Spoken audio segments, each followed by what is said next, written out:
Hi friends, I am Julia, and if you're here, chances are you are getting serious about your GMAT prep. That means it's time to think about something a lot of people ignore until the last minute, your section order.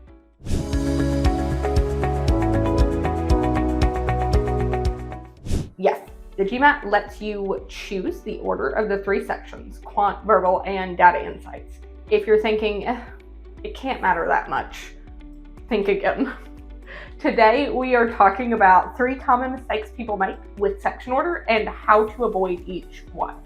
Let's start with the most common mistake, which I alluded to a moment ago, winging it. This is when you don't even think about section order until test day, and then suddenly the screen pops up asking you to choose, and you only have a minute to decide, so you're like, quant first? Here's why that's a problem. The order you choose can absolutely affect your performance, especially when it comes to your focus, energy levels, and test anxiety. It should be based on how you usually test, not on how you feel in that particular 60 seconds. You've got to understand your own test day rhythm to maximize your performance. Do you tend to fade towards the end of a long exam? Do you feel fresher once you've warmed up with a section or two? Are you more anxious at the start and need something familiar to settle in? Or do you get distracted near the end thinking about your score? Do you feel recharged after the break or not really? Do you like starting with tough material to get it out of the way, or does that just drain all of your focus and energy? These are the kinds of questions you need to answer for yourself. If you never stop to reflect, you're letting the tests control you instead of learning about yourself and building a strategy around how you personally function best. Look, the GMAT is over 2 hours. That is long. You don't want to figure out how your energy flow impacts your performance when you're already 1 hour into a 2-hour exam. My suggested fix: treat your practice tests like experiments. Try different orders, and after each one, journal a bit about how you felt, when your energy dipped, when your focus peaked, how anxious you were, what parts you felt excited and ready to tackle. Your best section order isn't a guess, it is probably a pattern, and you just need to discover it.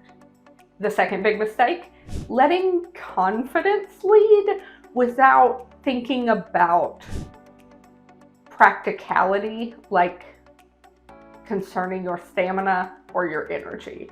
This happens when you pick your starting section based solely on what you're best at. I'm strongest in verbal, so I'm going to do that first. Or I'm confident in quant and my verbal is iffy, so I'll go where I am the most confident. Now, confidence is important, but it is not the only thing that matters. The GMAT is testing your endurance along with your academic skills. Let's say you are amazing at quant, but it totally drains you.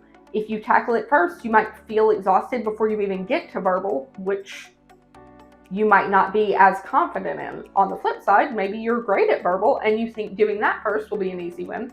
But if you tend to feel tense and scattered at the start of the test, even your strongest section could suffer. This is where your test taking style really matters. Do you need an early confidence boost to settle your nerves, or do you perform better once you've built up some momentum? Is it smarter for you to tackle tough material while you're fresh, or is that a recipe for burnout? It's like planning a workout. Just because you're the strongest at deadlifts or they're your favorite doesn't mean that you should open with them if they burn you out for the rest of your session. So don't confuse strength with stamina. The section you're good at might not be the best place to start. It depends on when you focus best, how your energy flows, and how you handle pressure. My suggested fix: go beyond what am I good at? Ask, what's the smartest use of my energy across the full test? Mistake number 3: not aligning your order with your target program's priorities. Let's say the MBA program that you're applying to is heavily quant focused. Maybe your quant score needs to carry a little more weight and it should be prioritized when you are at your strongest. That is worth considering when you select your section order. Or maybe your verbal score always lags behind in practice and your program values a balanced scorecard, so you need every ounce of focus to hit your target in verbal. In that case, it could make sense to tackle verbal first if that's when you shine, even if it's not your favorite. My suggested fix: do a little research ahead of time. Look at your target programs. Are they known for being quant heavy? Do they mention analytical rigor or data fluency in their admissions criteria? Some schools even publish average section scores or note preferences for GMAT over GRE or GMAT sections over other GMAT sections for particular reasons. The GMAT lets you pick the order for a reason, so make the most of it. Use it to highlight your strengths where they matter most. So let's recap. The 3 section order mistakes to avoid are winging it. Plan ahead, please, and try each section order at least once during practice. Confusing confidence with strategy. Instead, test your stamina and have an idea of your energy patterns. And of course, ignoring program priorities if your program has preferences. Use your section order to showcase what matters most for your goals.